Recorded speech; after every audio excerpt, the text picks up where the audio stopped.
ஆகாஷவாணி.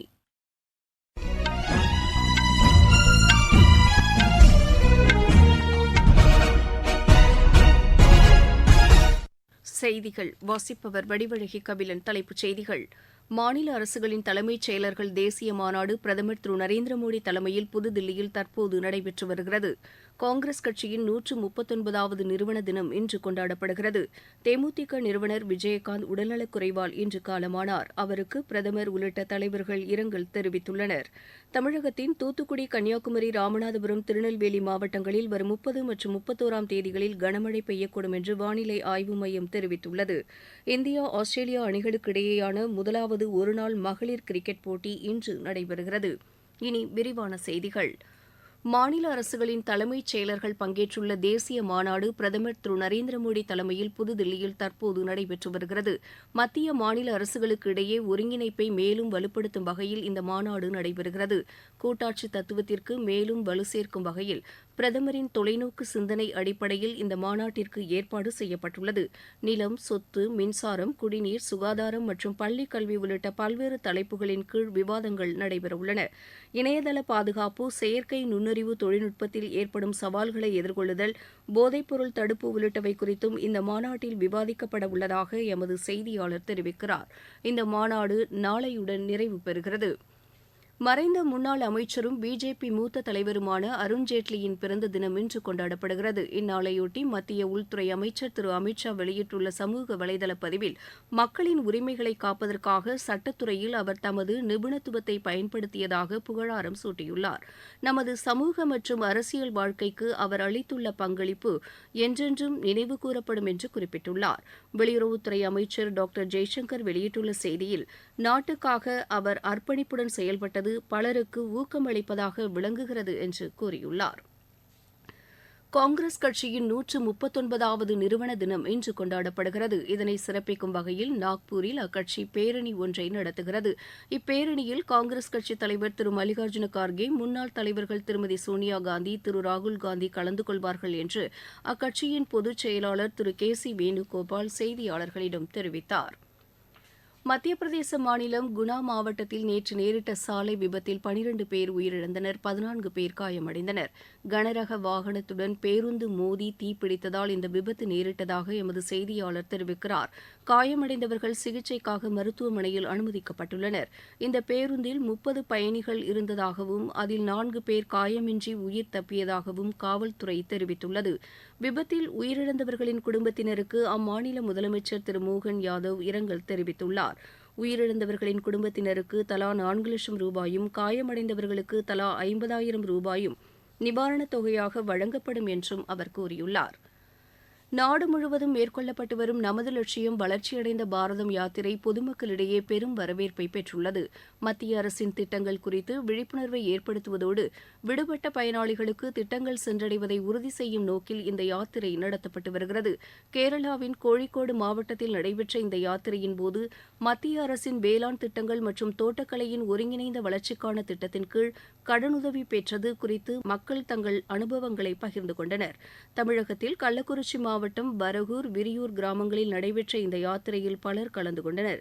இதில் மத்திய அரசின் உஜ்வாலா திட்டம் மற்றும் வேளாண் பணிகளில் ட்ரோன் செயல்பாடு குறித்து அறிந்து கொண்டது தங்களுக்கு பயனளிப்பதாக பயனாளிகள் தெரிவித்தனர்.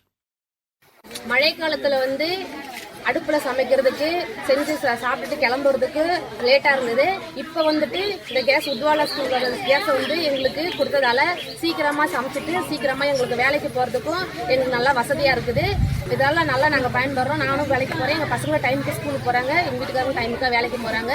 இது மத்திய அரசு கொடுத்த இந்த உஜ்வாலா ஸ்கீமுக்கு நன்றியை தெரிவிச்சுக்கிறேன். 1 மணி நேரம் 2 மணி நேரம் ஆகும் ஸ்ப்ரே மிஷினால் அடிக்கிறதுக்கு. ட்ரோன் மிஷின் பார்த்து எங்களுக்கு யூஸ்ஃபுல்லாகவும் இருக்குது.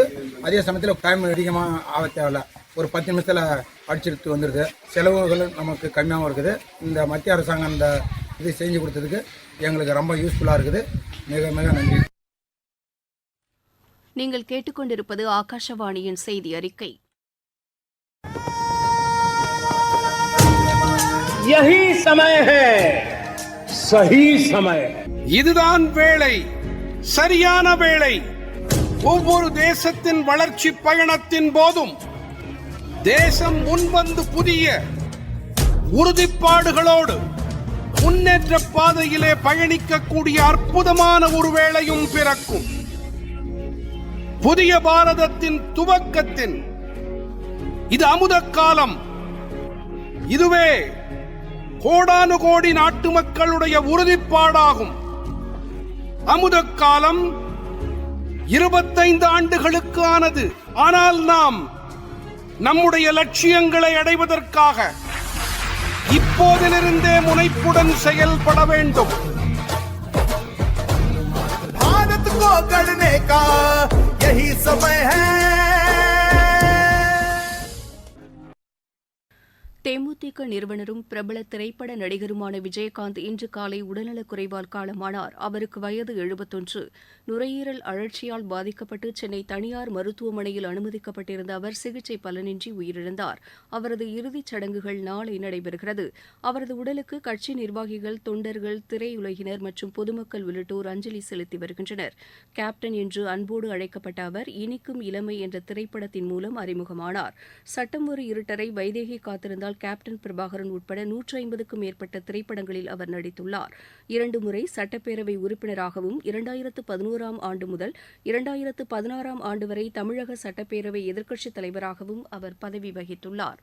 அவரது மறைவுக்கு பிரதமர் திரு நரேந்திர மோடி, மத்திய அமைச்சர்கள் திரு அமித் ஷா, திருமதி நிர்மலா சீதாராமன், திரு அனுராக் தாக்கூர், காங்கிரஸ் மூத்த தலைவர் திரு ராகுல் காந்தி, தமிழக ஆளுநர் திரு RN ரவி, தெலங்கானா ஆளுநர் திருமதி தமிழிசை சவுந்தரராஜன், முதலமைச்சர் திரு மு.க. ஸ்டாலின், தகவல் ஒலிபரப்புத்துறை இணை அமைச்சர் டாக்டர் எல் முருகன், எதிர்க்கட்சித் தலைவர் திரு எடப்பாடி பழனிசாமி, பாமக நிறுவனர் மருத்துவர் ச ராமதாசு, மதிமுக பொதுச் செயலாளர் திரு வைகோ, பிஜேபி மாநில தலைவர் திரு அண்ணாமலை உள்ளிட்டோர் இரங்கல் தெரிவித்துள்ளனர்.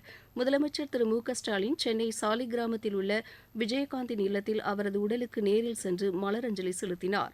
அவருடன் மாநில அமைச்சர்களும் அஞ்சலி செலுத்தினர். தற்போது கோயம்பேட்டில் உள்ள தேமுதிக அலுவலகத்தில் தொண்டர்கள் மற்றும் பொதுமக்கள் அஞ்சலி செலுத்துவதற்காக அவரது உடல் வைக்கப்பட்டுள்ளது. இந்நிலையில் விஜயகாந்தின் இறுதிச் சடங்குகள் முழு அரசு மரியாதையுடன் நடைபெறும் என்று தமிழக அரசு தெரிவித்துள்ளது. தூத்துக்குடி, கன்னியாகுமரி, ராமநாதபுரம், திருநெல்வேலி மாவட்டங்களில் வரும் 30 மற்றும் 31ஆம் தேதிகளில் கனமழை பெய்யக்கூடும் என்று சென்னை வானிலை ஆய்வு மையம் தெரிவித்துள்ளது. இந்நிலையில் நெல்லை மாவட்டத்தில் உள்ள 3 அணைகள் முழு கொள்ளளவை எட்டியுள்ளதால் முன்னெச்சரிக்கை நடவடிக்கையாக தண்ணீர் திறக்கப்படும் என்று மாவட்ட நிர்வாகம் தெரிவித்துள்ளதாக எமது செய்தியாளர் கூறுகிறார். நெல்லை மாவட்டத்தின் பிரதான அணைகளான பாபநாசம், சேர்வலாறு, மணிமுத்தாறு ஆகிய அணைகள் கடந்த சில தினங்களுக்கு முன் பெய்த கனமழையின் காரணமாக முழு கொள்ளளவை எட்டியுள்ளது. இந்நிலையில் மீண்டும் வானிலை ஆய்வு மையம் நெல்லை மாவட்டத்திற்கு கனமழை எச்சரிக்கை விடுக்கப்பட்டதை தொடர்ந்து நெல்லை மாவட்ட ஆட்சியர் முக்கிய அறிவிப்பு ஒன்றை வெளியிட்டுள்ளார். இதன்படி மணிமுத்தாறு, பாபநாசம், சேர்வலாறு ஆகிய அணைகளிலிருந்து மழையின் முன்னெச்சரிக்கை நடவடிக்கை காரணமாக 2000 கன அடி தண்ணீர் திறக்கப்படும் என்றும், மேலும் இது படிப்படியாக அதிகரித்து மாலைக்குள் 5000 கன அடி தண்ணீர் திறக்கப்படும் என்றும், மழை மற்றும் நீர்வரத்தை பொறுத்து தண்ணீர் திறப்பது முடிவு செய்யப்படும் என மாவட்ட ஆட்சியர் தெரிவித்துள்ளார். நெல்லையிலிருந்து திருமலைக்குமார். தலைநகர் தில்லியில் இன்று காலை குறைந்தபட்ச வெப்பநிலை 8.4 டிகிரி செல்சியஸாக பதிவாகியுள்ளது. நகரின் பல பகுதிகளில் அடர்த்தியான பனிமூட்டம் நிலவியதன் காரணமாக 22 ரயில்களின் சேவை தாமதமானது. உத்தரப்பிரதேசம், ஹரியானா, சண்டிகர், தில்லி, தென்மேற்கு ராஜஸ்தான் மற்றும் வடக்கு மத்திய பிரதேச பகுதிகளில் அடுத்த 3 நாட்களுக்கு பனிமூட்டம் தொடரும் என்று இந்திய வானிலை ஆய்வு மையம் தெரிவித்துள்ளது. ஜம்மு காஷ்மீரின் பல பகுதிகளில் குறைந்தபட்ச வெப்பநிலை -3 டிகிரிக்கும் குறைவாக பதிவாகியுள்ளது. இதன் காரணமாக தால் ஏரி உட்பட பல்வேறு நீர்நிலைகள் உறைந்த நிலையில் காணப்படுகின்றன. இப்பகுதிகளில் பனிப்பொழிவு மேலும் அதிகரிக்கக்கூடும் என்று வானிலை ஆய்வு மையம் தெரிவித்துள்ளது. சீனாவுடன் தைவான் மீண்டும் இணைவது தவிர்க்க முடியாதது என்று சீன அதிபர் திரு ஜி ஜின்பிங் தெரிவித்துள்ளார். சீன தலைவர் மாவோ ஜீபோங்கின் 130வது பிறந்தநாள் விழாவில் பங்கேற்று பேசியபோது அவர் இதனை குறிப்பிட்டுள்ளார். அடுத்த மாதம் தைவானில் அதிபர் தேர்தல் நடைபெறவுள்ள நிலையில் அவர் இவ்வாறு கூறியிருப்பது குறிப்பிடத்தக்கது. இந்தியா, ஆஸ்திரேலியா அணிகளுக்கு இடையேயான முதலாவது மகளிர் ஒருநாள் கிரிக்கெட் போட்டி இன்று நடைபெறுகிறது. மும்பை வான்கடே மைதானத்தில் பிற்பகல் மணி 1:30க்கு இப்போட்டி தொடங்குகிறது. ISL கால்பந்து போட்டியில் இன்று நடைபெறவுள்ள ஆட்டத்தில் மும்பை அணி சென்னை அணியை எதிர்கொள்கிறது. மீண்டும் தலைப்புச் செய்திகள். மாநில அரசுகளின் தலைமைச் செயலர்கள் தேசிய மாநாடு பிரதமர் திரு நரேந்திர மோடி தலைமையில் புதுதில்லியில் தற்போது நடைபெற்று வருகிறது. காங்கிரஸ் கட்சியின் 139வது நிறுவன தினம் இன்று கொண்டாடப்படுகிறது. தேமுதிக நிறுவனர் விஜயகாந்த் உடல்நலக் குறைவால் இன்று காலமானார். அவருக்கு பிரதமர் உள்ளிட்ட தலைவர்கள் இரங்கல் தெரிவித்துள்ளனர். தமிழகத்தின் தூத்துக்குடி, கன்னியாகுமரி, ராமநாதபுரம், திருநெல்வேலி மாவட்டங்களில் வரும் 30 மற்றும் 31ஆம் தேதிகளில் கனமழை பெய்யக்கூடும் என்று வானிலை ஆய்வு மையம் தெரிவித்துள்ளது. இந்தியா, ஆஸ்திரேலியா அணிகளுக்கு இடையேயான இடையேயான முதலாவது ஒருநாள் மகளிர் கிரிக்கெட் போட்டி இன்று நடைபெறுகிறது.